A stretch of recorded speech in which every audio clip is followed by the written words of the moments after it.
Hi, I'm Beth Green, and I'm here today to continue our series on how to lead a guided life. Today I'm going to focus on using guidance as a way of dealing with conflict resolution. This is the second part of a two-parter. One we started in the last video talking about how do we in fact receive guidance in a very practical way. And we worked on that last time, and I said, well, we couldn't finish it in that one video, we're going to come back.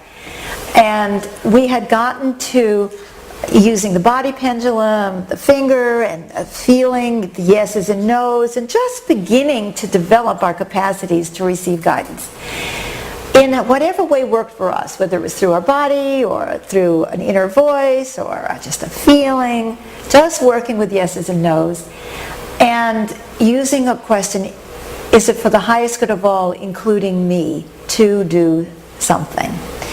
And I'd like to continue with that into this talk, but I'd like to first explain what I mean about using guidance for conflict resolution, and you'll see how they fit together. Every one of us is in conflicts frequently. I think we should do it this way, you think we should do it that way, I want to listen to this music, you want to listen to that music, I want to have sex, you want to go to sleep, I want you to do something you don't want to. Where the conflict is constant, and it's often expressions of my ego's perception of what should be done or what will make me happy and comfortable at any given moment. The room needs to be painted green because I like green, and then of course I'm going to explain to you and try to convince you why the room should be green. Well, it goes best with the furniture, or I tell you it needs to be green because I'm so sensitive that I only feel well in a green room, or whatever else is the reason. Now, of course, you're sitting there and you want the room to be orange because you're depressed and you want something bright. And if I walk into an orange room, I think I'm going to shoot myself because I'm already so anxiety-ridden that if I see, if I'm surrounded by orange, I'm going to get nuts. So then you're going to try to explain to me why the world needs more orange, or you need more orange, or I should have more orange, or whatever. And we are so sincere about justifying our perspective, aren't we? Yes. I mean, we really think it is the answer, it is the only reasonable answer. Well, when you read the news, you see yourself on every page. This nation, that nation, we have absolute need and justification to go in and invade those people because they're doing something that we don't approve of. And they have a right to plant a bomb because they don't like the way we treated them. And this and that. I mean, everybody is there justifying their perception. And of course, the fact of the matter is, as we always say, it is all God, which means that all of these aspects of consciousness have some reason, some value, some purpose. There is a need for orange in the world, and there is a need for green. But we become attached to a fragment of God's consciousness, which is the one that we want to have more of in our life. We want more of this, or I want peace, for example, and I could build a huge movement around the need for peace. And yet, it is all part of the oneness, it is all part of God, and we don't know how to bring those fragments together, how to work together for the highest good of all. And in fact, that is not the orientation that most of us have. Even if we want to and we have that orientation, it's not easy. It's hard to make space for something that goes so against the grain, or that we think is so painful and destructive. It's hard to make space for anything that I don't want or like or makes me feel uncomfortable.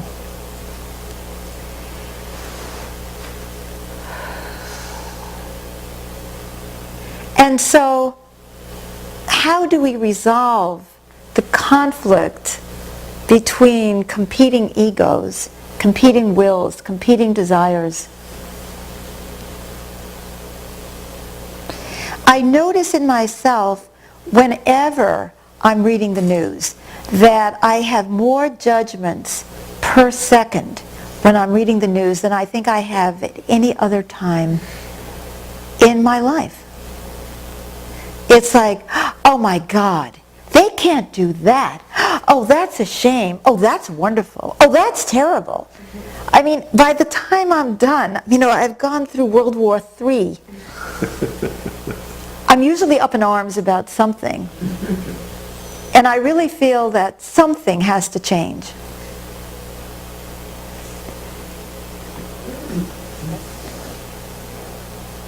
So we see it on so many levels.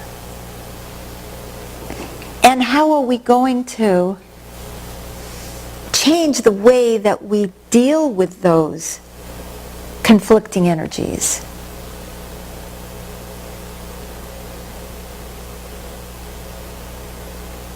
The first thing, of course, we have to do is stop judging them and allow them to be a part of the whole.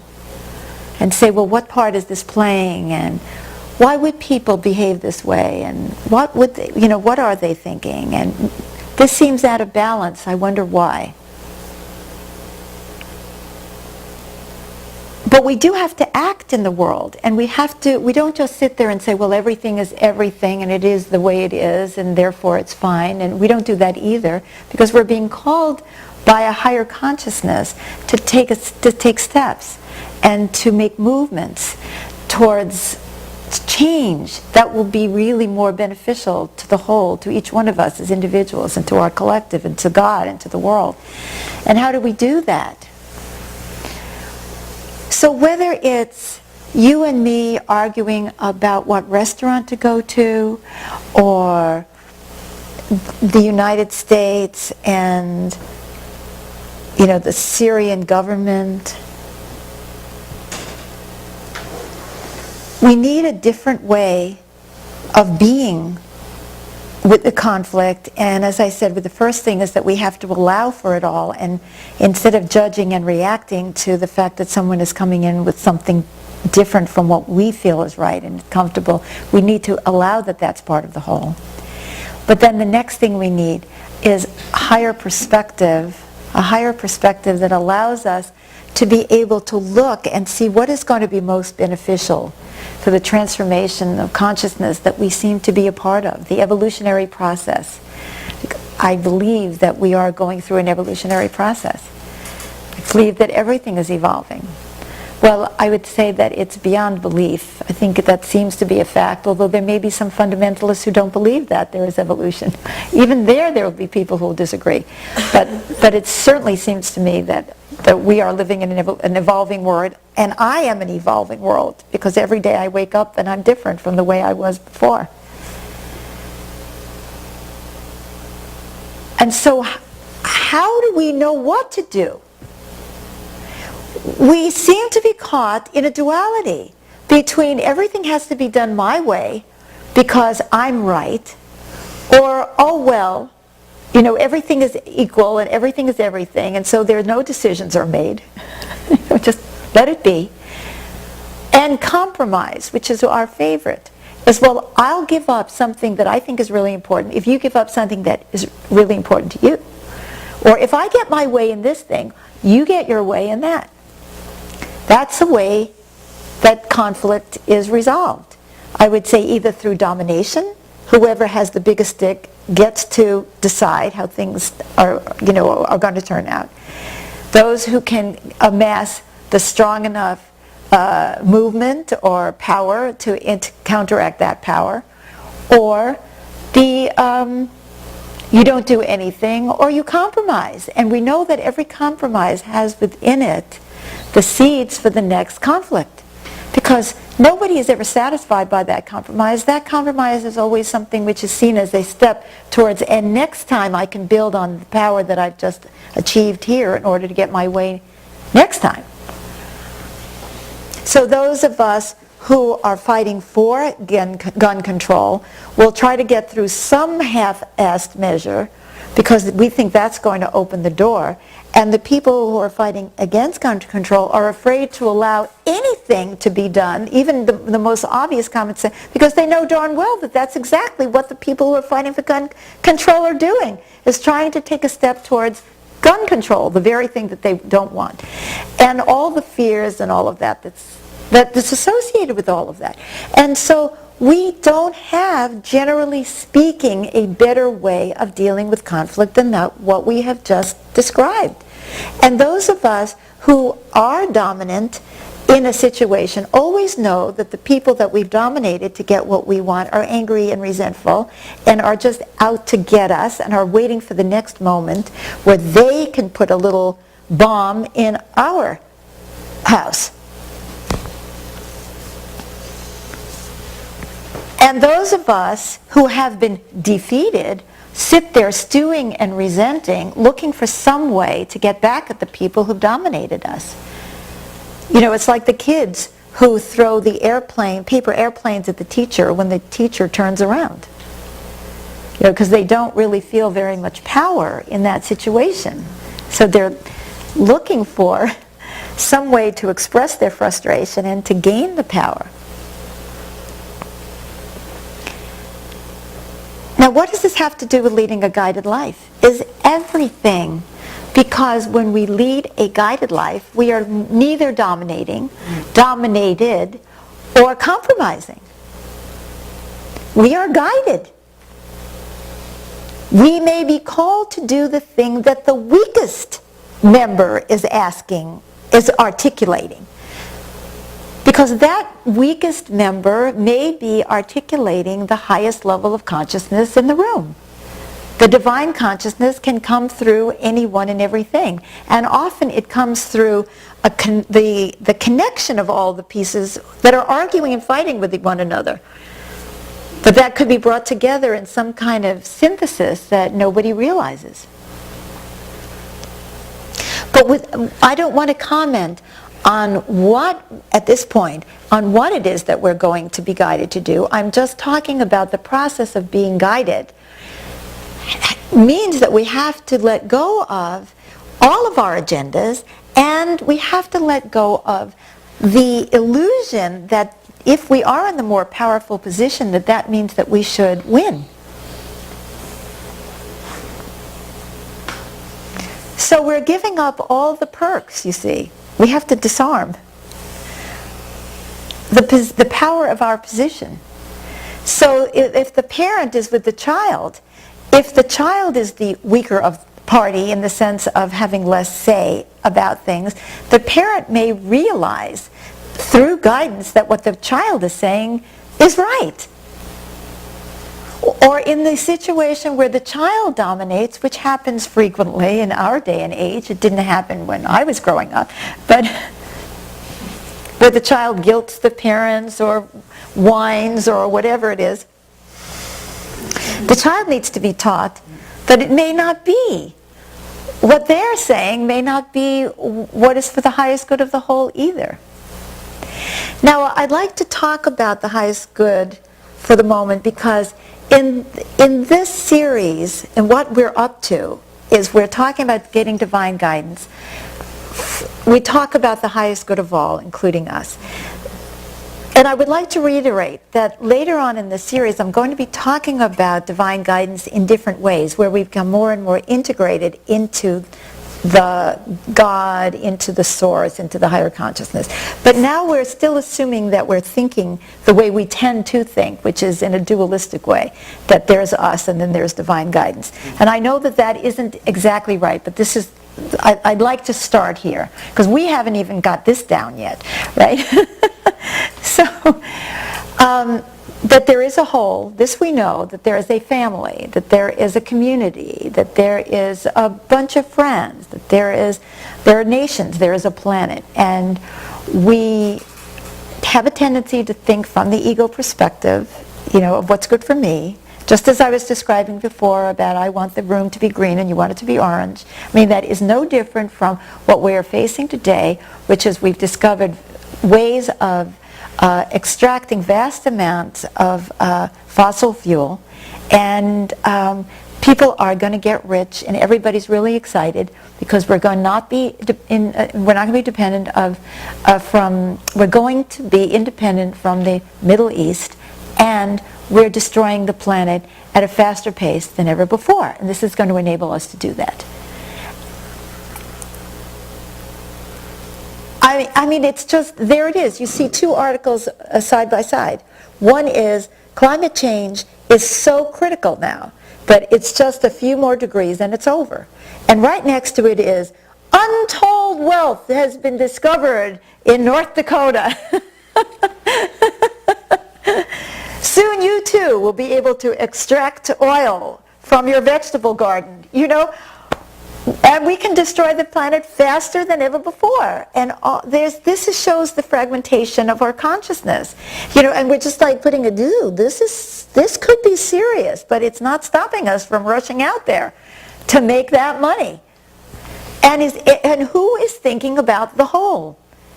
And it's so difficult because the climate scientists are rightly expressing the aspect of consciousness which says, but don't you see that we're already destroying ourselves with the amount of fossil fuel that has been available? This is just going to make things worse, not to speak of the processes themselves are so destructive to the environment. And the other people are saying, but don't you see what energy dependence has done to us and how insecure that makes us? And, you know, that's, you know, we need jobs. We need this and that. And of course, they're both right.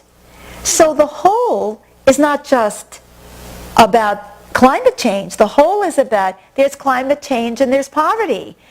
It's all of that. And how do we wrap our heads around the incredible complexity of the problems that face us?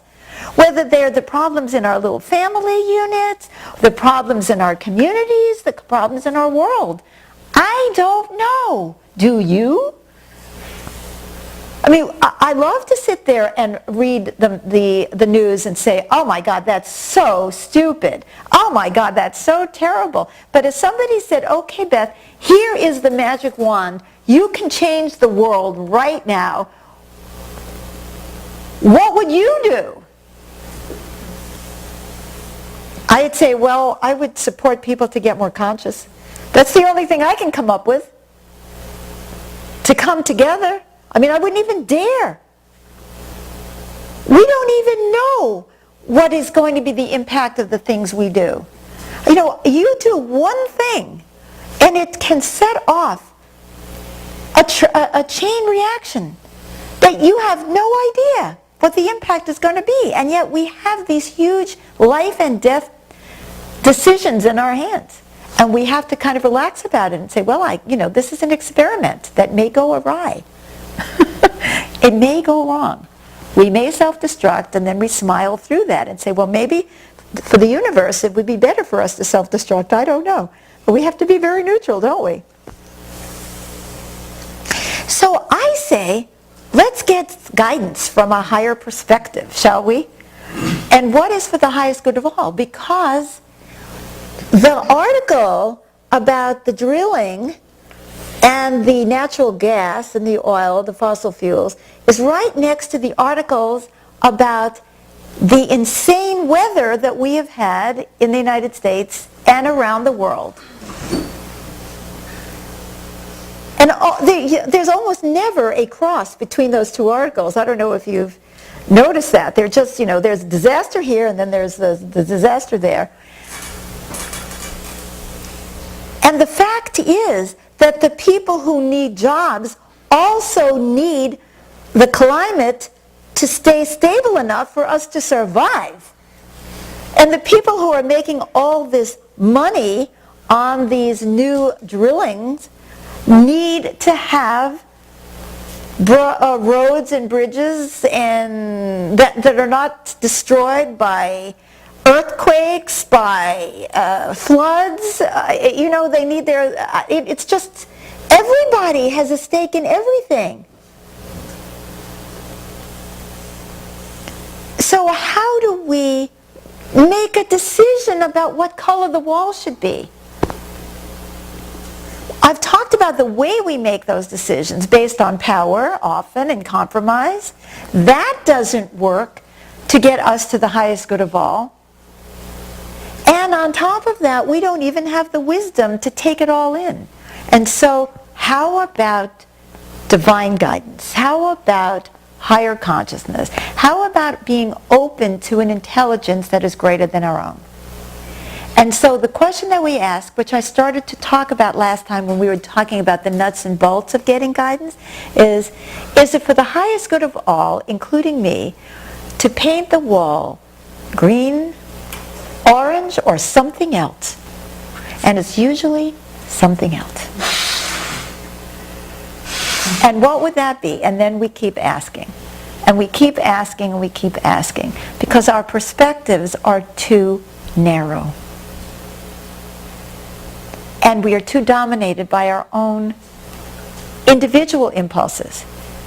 Now, while those individual impulses may be part of the whole of God and so on, they are still fragments. So that's what I'm going to take a chance on. So last time we talked about how to get a yes and a no, and I hope that some of you have been practicing that.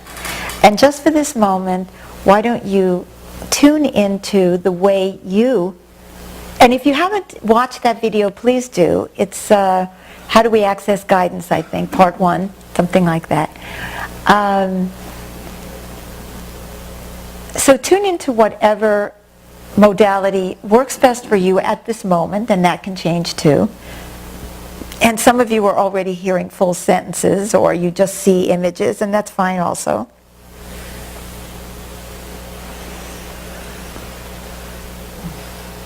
And just connect to that we have the power to connect to that higher consciousness.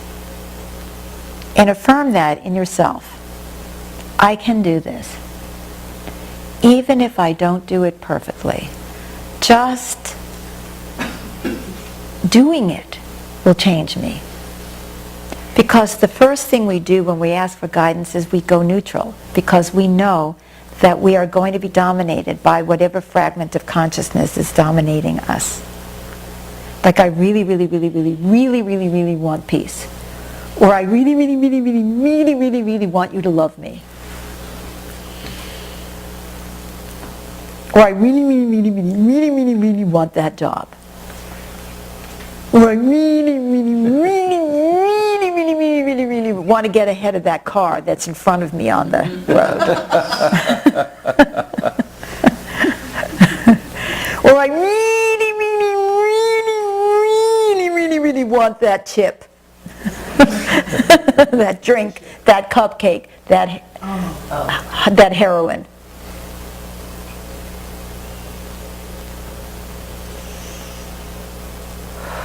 And to the degree that we are capable of stopping and pausing and getting neutral, to that degree, there is a chance that we may be able to access a consciousness higher than our own.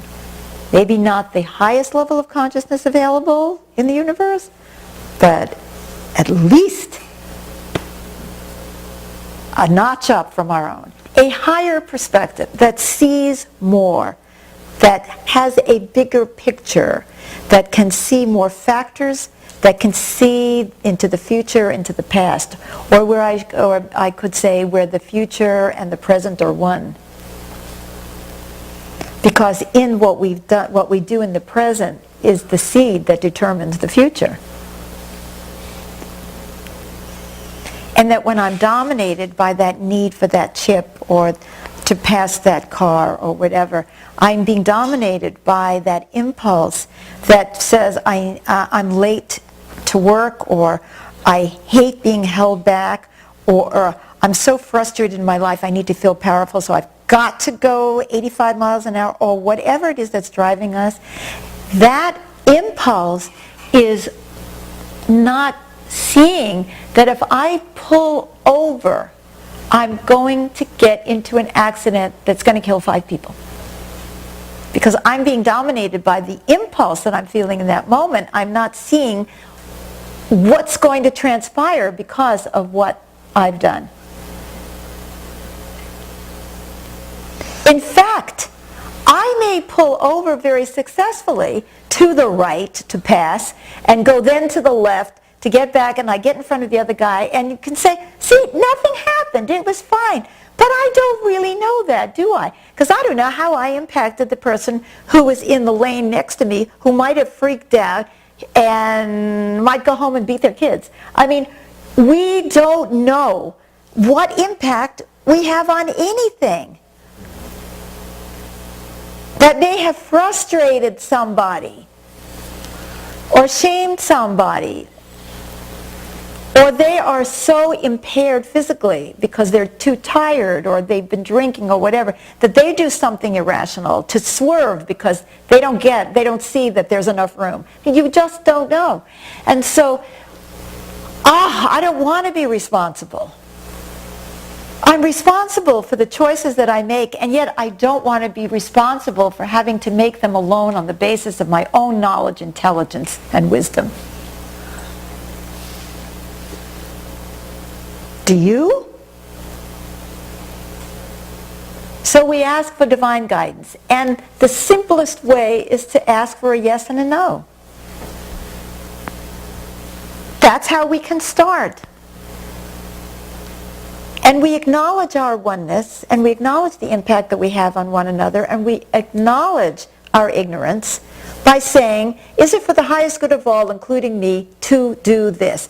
And why we need the including me is because we have a tendency to either be completely egocentric in terms of everything has to be about me, or part of what gives us a sense of identity is being the good girl or the good boy, and then we're trying to sacrifice ourselves for God or for one another, and so we leave ourselves out. And one of the things that we're most lacking in is self-love, and I will be talking about that in a future talk about leading a guided life, how that connects to self-love.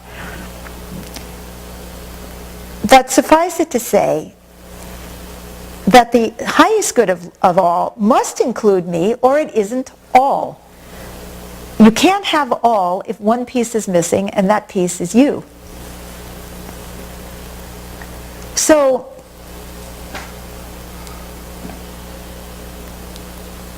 let's do some practice in our lives in asking that question.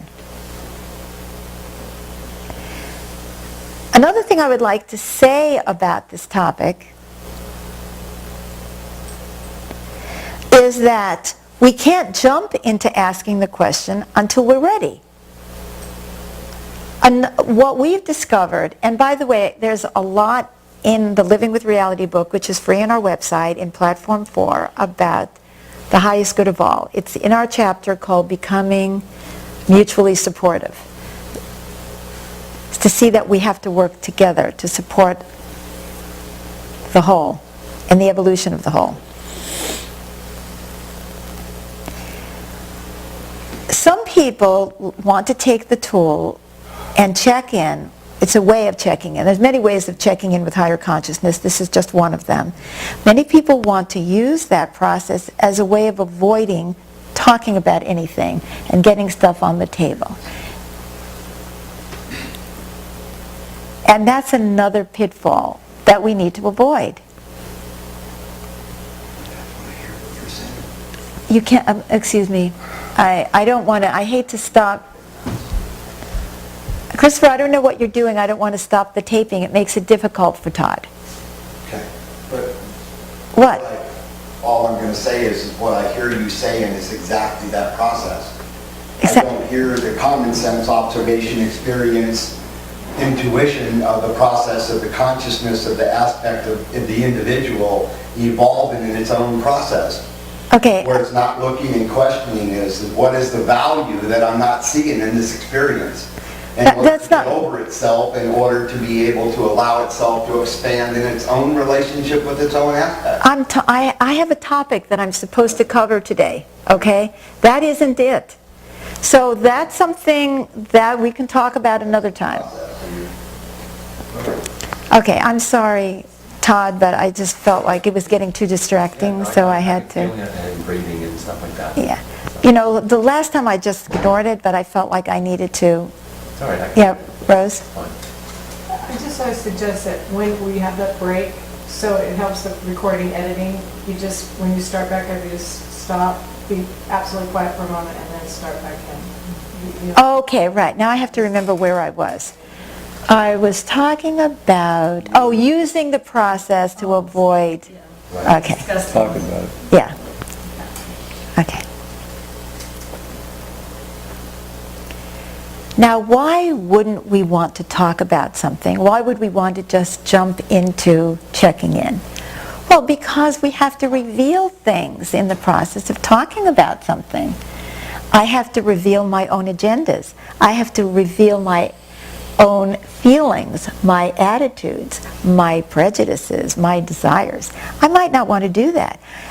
After all, haven't I always tried to prove that whatever it is that I think we should do is the right thing? Well, I don't go into that saying, by the way, I have an agenda here, and the agenda is this and this and this and this and this, and therefore I'm trying to prove to you that you should do this and I should do that. We don't typically do that. We try to put it forward as though this is the best idea on the planet because of objective reasons. So it means we have to pull forward things that we don't like to disclose. We may have to admit intimate, embarrassing things about the way we're feeling. We may have to admit the way we feel about each other. We may have to do some introspection and try to see what's really going on within us. We really have to do a self-awareness process in order to have any kind of conversation about making any decision. I have noticed in myself, and I tend to disclose a lot, that how many things I don't disclose about something as simple as what should we have for dinner. All the things that are really going through me that I might not want to talk about. Well, you made pork chops last night and they were tough and I don't want to eat them again. Or I had indigestion and I'm sort of embarrassed. Or I think I'm getting fat and that has too many calories. Or it's going to take too long and I really want to get dinner over with so I can watch my favorite television program. You know what I mean? All the, you know what I'm talking about, don't you? All the little things that are going through our heads about every little thing, or that we're not even conscious of, but we could be, if we stopped and thought about it. But it's more like, no, this is the way it should be. So it takes introspection, it takes willingness to be honest, and it takes, a willingness to be seen, to bring everything to the table. And then we have to listen to somebody else. Who wants that? Who wants that? And then we might have compassion for them and decide that it really is more important for them to have the orange wall than for me to have the green wall, which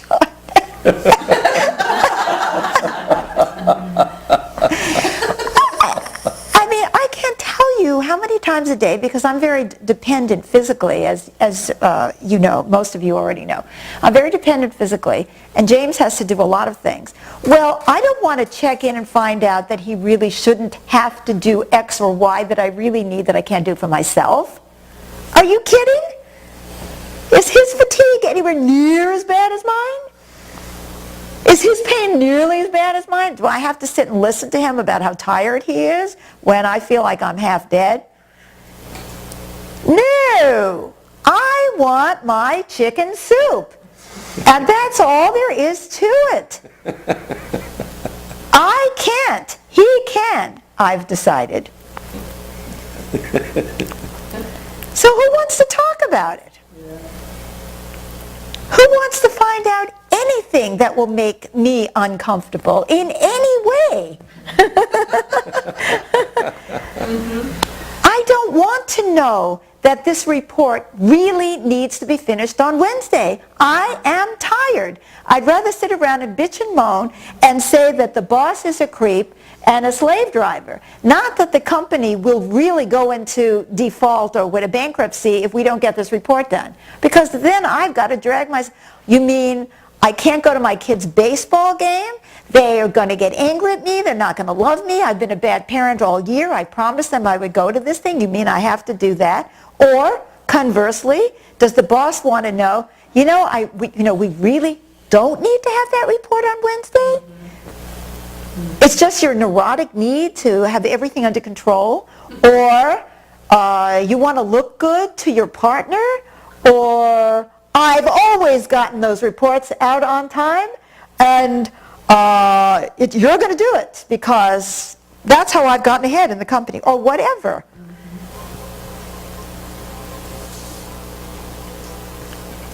So what we need to do when we check in is be willing to also talk about what's really going on. So now when we do the check-in process, what we find is we will sit together and we will say, is it for the highest good of all, including me, to go to the Italian restaurant tonight? Let's say there's 5 of us. And 3 people say yes and 2 people get no. Or worse, 4 people get yes and 1 person gets no. And what does the democracy rules kind of mentality tell us? Well, if 4 people say that we should go to the Italian restaurant, we should, and the other guy just needs to give up what he wants. But not in the stream. We don't do that. What we do is we say, we don't know what the right answer is. We've asked for divine guidance. All we know is that we're getting 2 different answers. And we need to find out why. And that's usually because there's a block in the energy field, because we actually believe that we can be divinely guided. Imagine that. We believe that we check in with a source or God or higher consciousness about which restaurant we should go to, and that nothing is too trivial. Because everything is a part of our spiritual evolution and our well-being, physical, mental, and spiritual, and the well-being of everybody.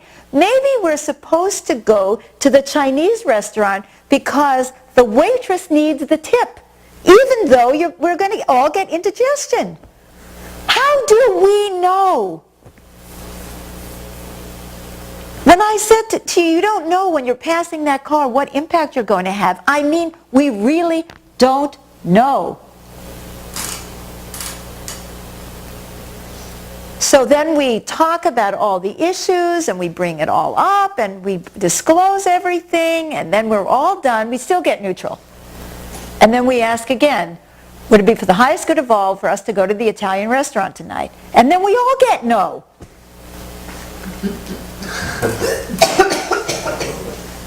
And sometimes there's still one person who absolutely gets a different answer from everybody else. And if you've gone through the process for 3 hours and you're starving and you still can't figure out, well, this happens, but it's all good practice, then somebody who you think has the highest consciousness in the room gets to say, it's really the Chinese restaurant. And I don't know what's going on here, but there's something going on that we're not resolving. Because what's going on in the room may not have anything to do with the restaurant. It may be, and we've discovered this too, that the reason we're not getting the same answer is 2 of the people in the room are angry with each other and the energy isn't flowing.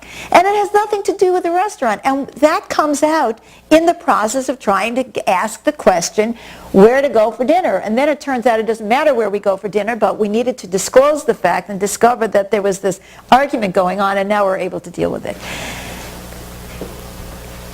Now, do you feel more or less like asking for divine guidance based on what I've said so far? Less? And why would you be less inspired to ask for divine guidance?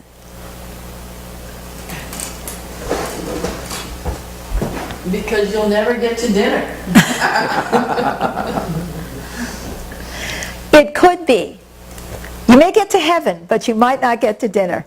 I'm kidding about the heaven thing. But what I mean is, what we get from the process is something more important than the thing we thought we were looking for. I may think I'm looking for the green wall, and in the end what I get is evolution, is higher consciousness, is strength of character, is love, is connection, is unity.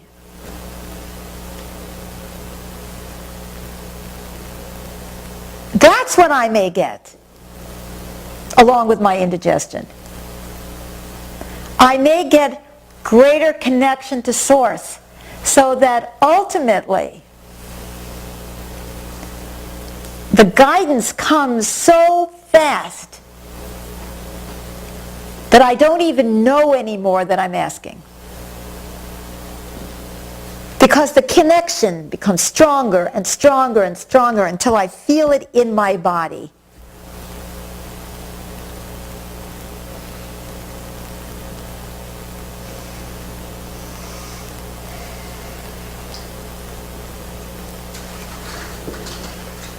I don't usually entertain questions when I'm giving a talk, but today, evidently, I'm being guided. I just want to add that it also lends itself to feeling more secure. After years of puffing myself up to think I knew the right answer to things, I feel more secure when I check in. That's right. At the very least, we've done what we've been guided to do. And if we all get indigestion from going to the Chinese restaurant or the Italian restaurant, or we ended up in McDonald's, God forbid, which I don't think would ever happen, if we all do, or we get food poisoning, we will know that this was divinely guided food poisoning. That we were all meant to have food poisoning that night. It really contributes to feeling the guidance in your life. And what it forces us to do is to look at everything we do and everything we experience as something which is building us in ways that we may not even understand. And that we come to understand the nature of the experiences we're having from a higher level of consciousness.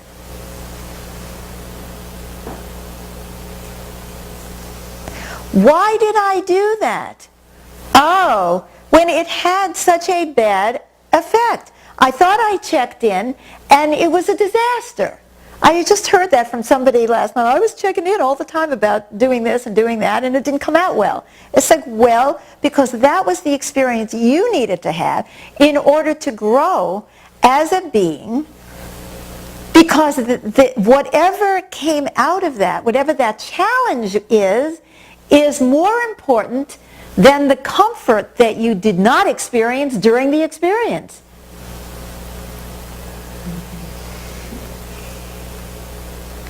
Does everyone get what I'm saying?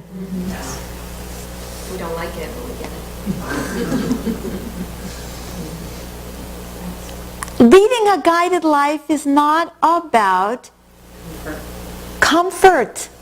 It's not about making life better in the external sense. It's not about getting what you want or manifestation or anything except evolution, because that is the purpose of everything, is evolution. And when we lead a truly guided life, we are able to accept what happens to us, the outcomes that we have come to, because we believe that those were uniquely designed for us.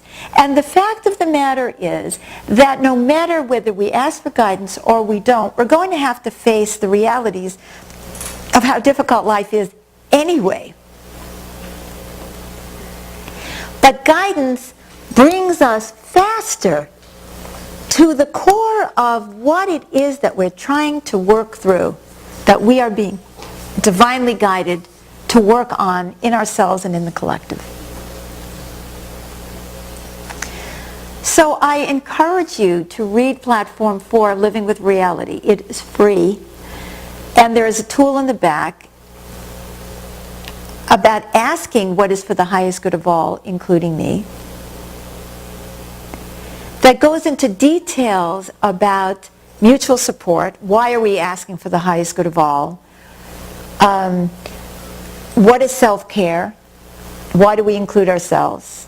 Looking at all of those things and step-by-step instructions on how you use this simple tool. I don't need to go all over that because that's already in the book. But what I can tell you, as we're closing this two-part section within our Guided Life series about ascertaining divine guidance, is that the amount of conflict in your life will reduce dramatically if you use this simple tool in every arena.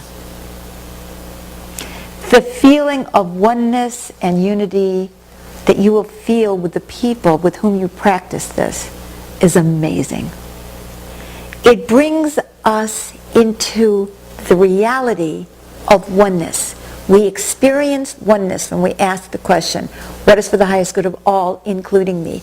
Over and over and over, reinforcing that we are a whole, and that everything needs to be for the highest good of all of us. And that isn't always what we want, but always for the highest good. And that we are linked together, that we can't have one person winning and other people losing and still be well, because we are one. So the experience of oneness with others, the experience of self-love that we get from our willingness to be open to guidance, and the experience of oneness with the divine in our moment-to-moment existence is something that is more than worth the price of admission, the time that it takes to develop the habit, and the willingness to overcome the screaming of our egos that say, that's not fair. I want this. That's a small price to pay for a lifetime of well-being that this helps bring into our lives.